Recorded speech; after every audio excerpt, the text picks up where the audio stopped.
several culvert datasets. I'm going to share with you basically new data that we have available, wetland and surface water data that you can download today from the DNR website. If you've been kind of following this track of presentations for the last few years, you know we've been working on overhauling our methods since about 2017, thanks to an EPA grant. And now we kind of have some of those first fruits of that effort available to share. So I'll just lead off with that. If you have the inclination, please go to the DNR website, search for wetland inventory, and innocuous little link down there at the bottom of our main page will allow you to download the first batch of draft data that we're making public. And if you're interested in receiving notices about new data releases going forward, we have much more on deck. Sign up to follow us on GovDelivery. We will let you know when those are coming out. And those instructions on the screen will let you know how to do it. I'll have another slide at the end repeating this information.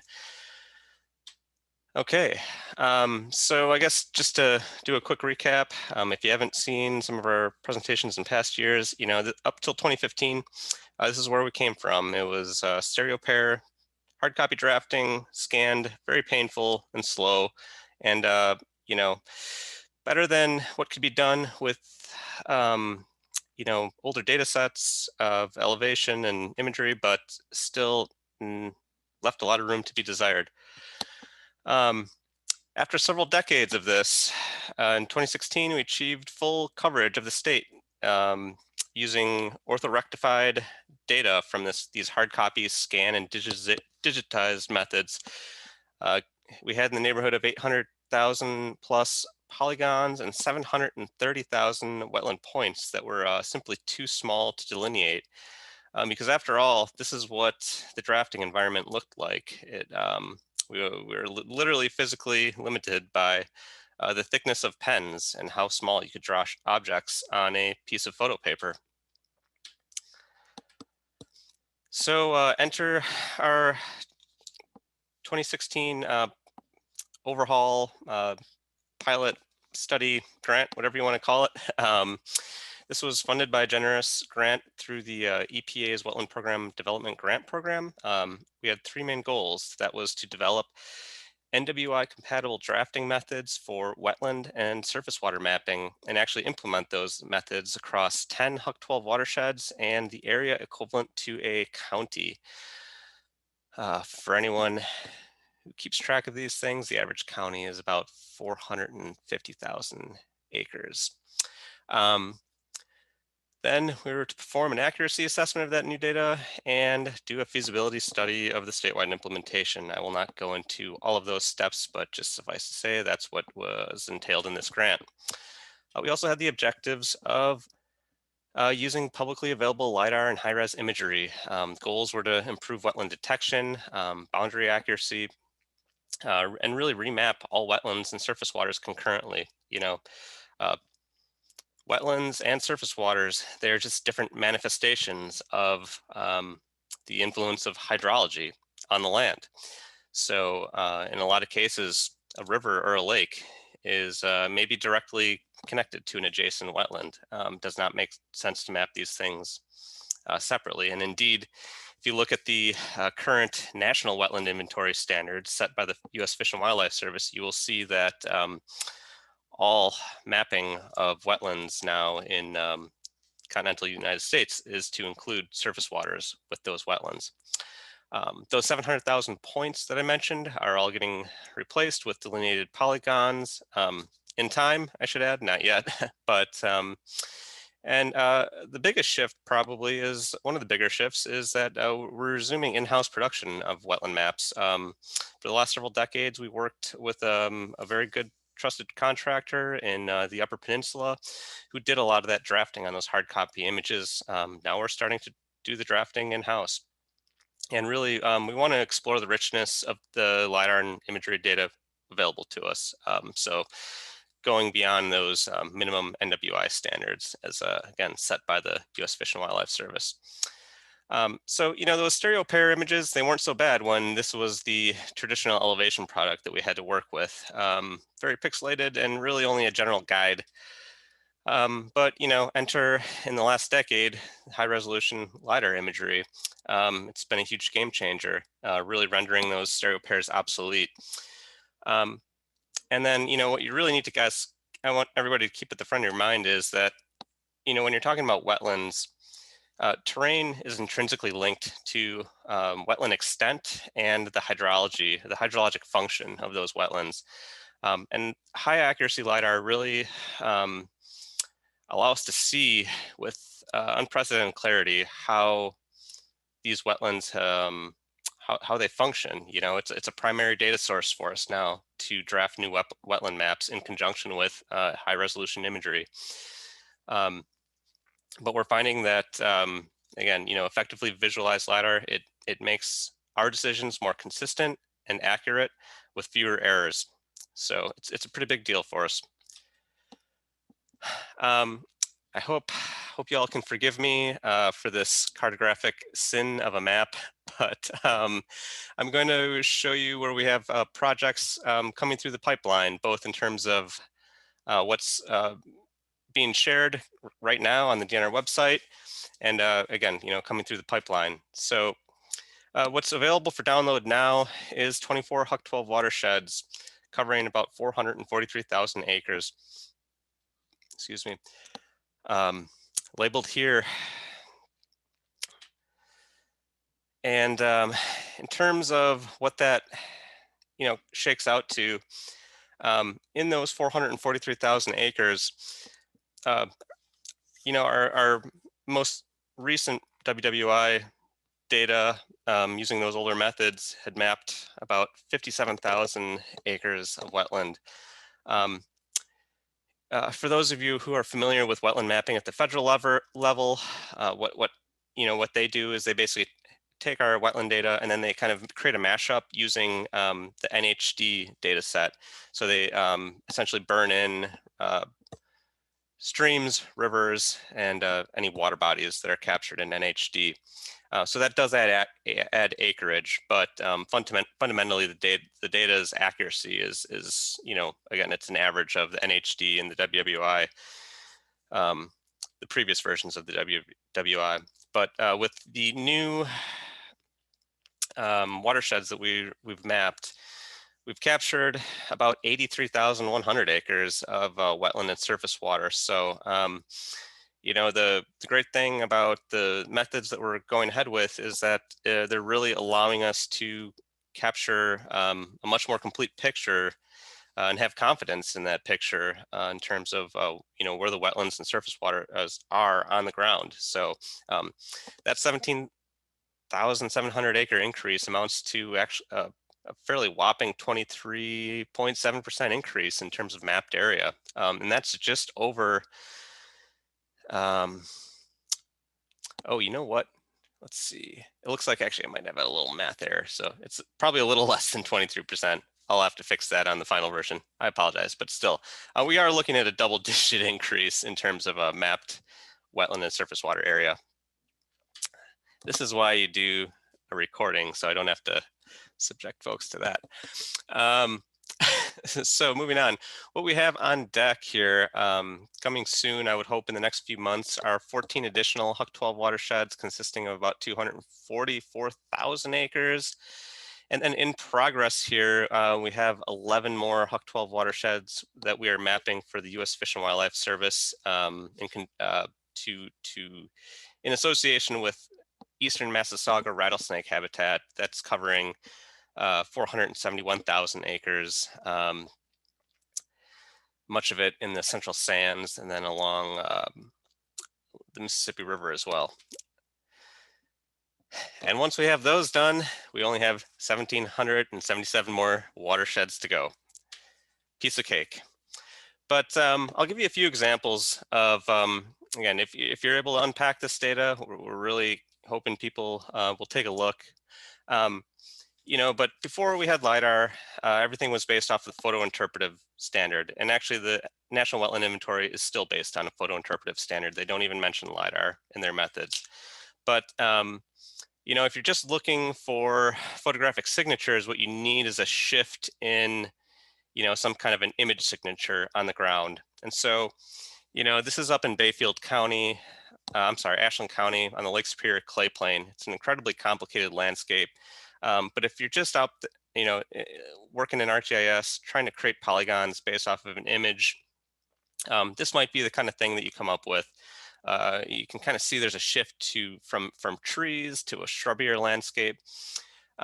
But the thing is, these forests are also dominated by facultative species like quaking aspen, which are just as happy growing in a wetland as they are in an upland, which is a big problem for wetland mapping.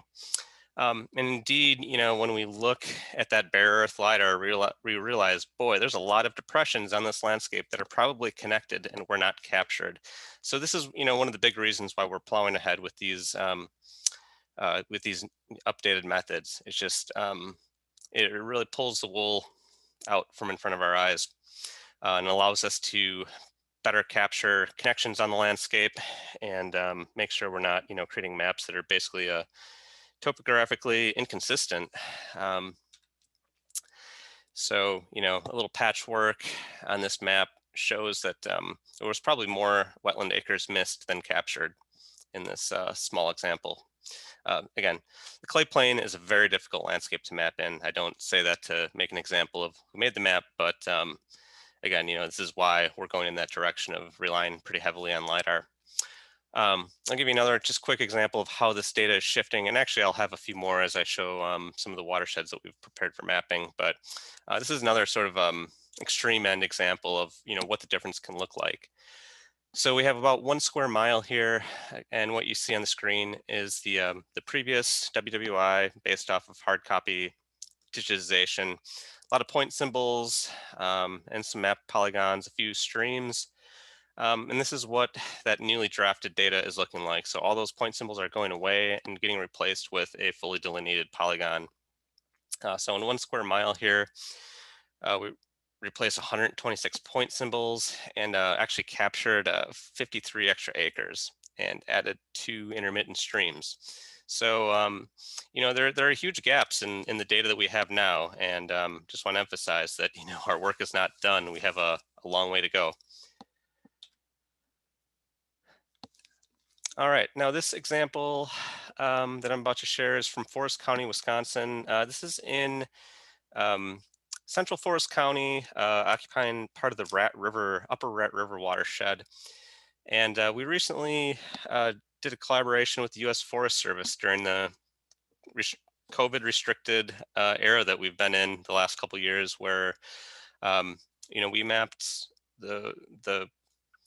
these watersheds in Forest County for the Forest Service to kind of help with their forest management operations, and they were able to give us, ground truth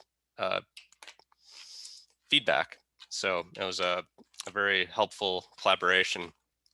But just looking at this screen, I just want you to take a second and just try to imagine, where would you draw these? Where would you draw the line, to delineate wetlands from uplands? You might be able to make out some shifts pretty accurately, but once you get into certain landscapes, you'll have a conifer hardwood forest growing in an upland soil and also a conifer hardwood swamp.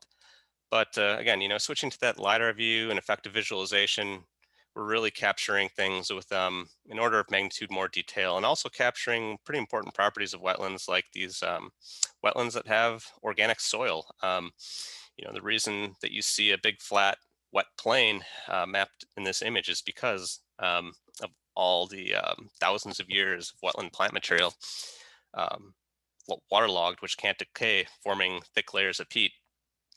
Again, it's a much truer representation of the connectivity of surface waters, and again, getting a better idea of what those properties are.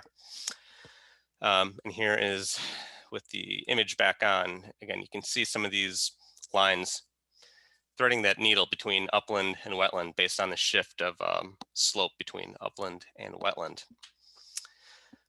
Here's the big picture view of that Forest County project area that, again, you can download from our wetland mapping homepage at the DNR website. but it was a roughly 59,000 acre project area. The old WWI captured 11,600 acres of wetlands with about almost 1,500 points.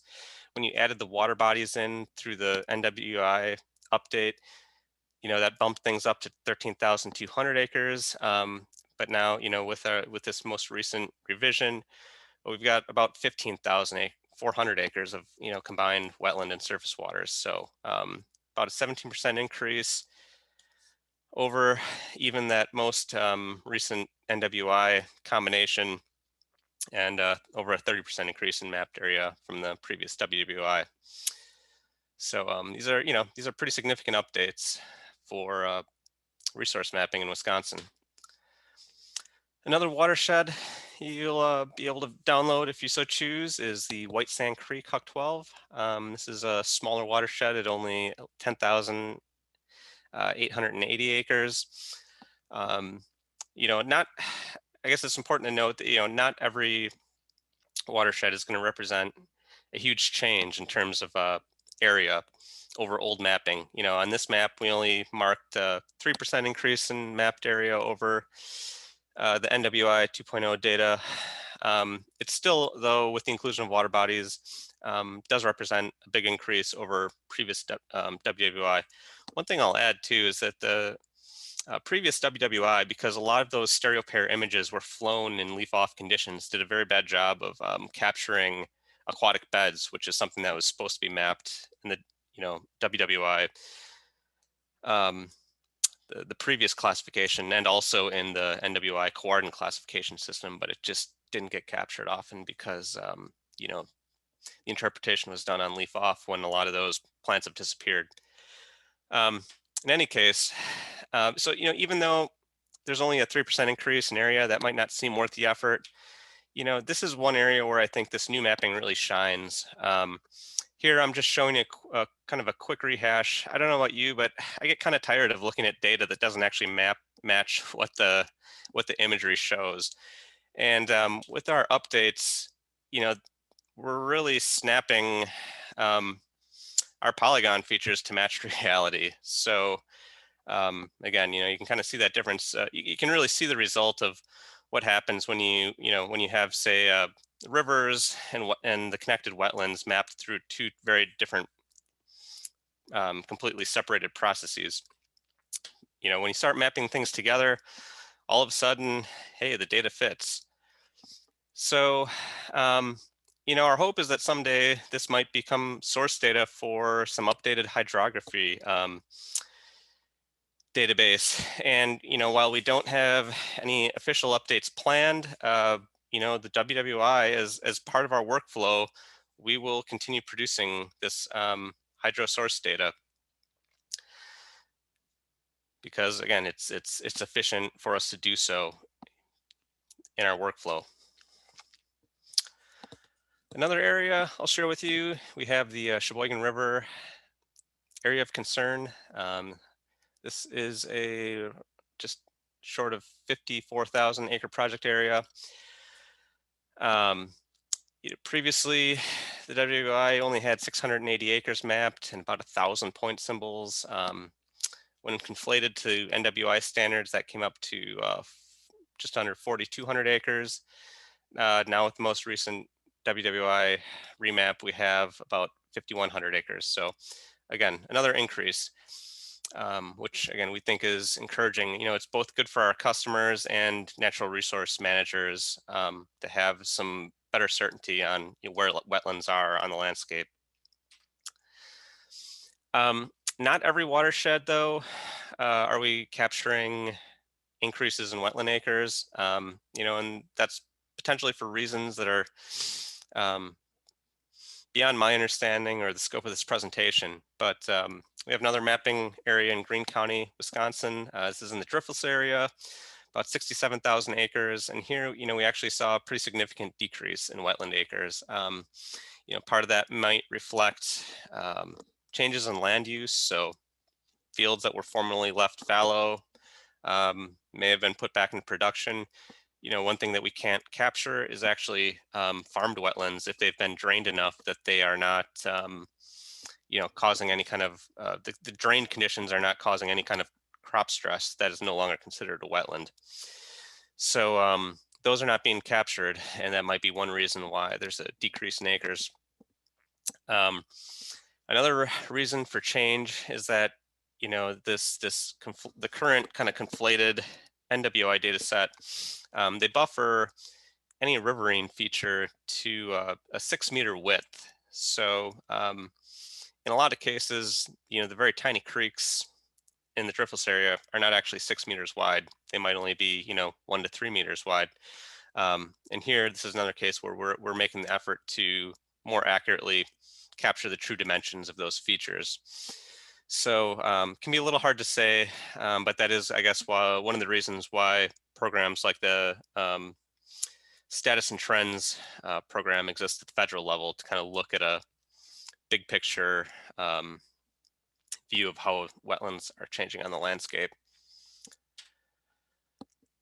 So again, if you so choose to download some of our new data and take a look, one of our hopes is that you can pair it with LiDAR in the way that, in a way that's very similar to how we produce the data. So, even if we haven't updated, the chances are very good, of course, that we haven't updated wetland and surface water data in the watershed, maybe where you live or where you focus on. But if nothing else, you can at least get the data that we use to create these wetland maps, and take a look at the landscape for yourself to see how well our current polygon data actually fits on the landscape. So one way that you can do that is to go online, again, to the DNR Maps website, and look up our ArcGIS REST services. The first one that you'll want to add to your map is this LiDAR colorized image service. And once you do that, you can click on ArcMap. I imagine this is all going to be archived, so I guess don't worry too much if you're not able to follow all the steps as I'm going through them. You can always get in touch with myself or Cal Lawrence in the meantime. But again, you can click on ArcMap and open those data layers to bring a statewide LiDAR mosaic into your ArcGIS desktop session. Once you get that LiDAR data in there, you're going to want to set the transparency of your LiDAR layer to about 50%. And then you're going to want to go back and also get LiDAR slope, pull in that LiDAR slope data layer from LiDAR. A lot of us, when we took our first GIS class, the first thing that we were shown how to do is to create a hillshade model.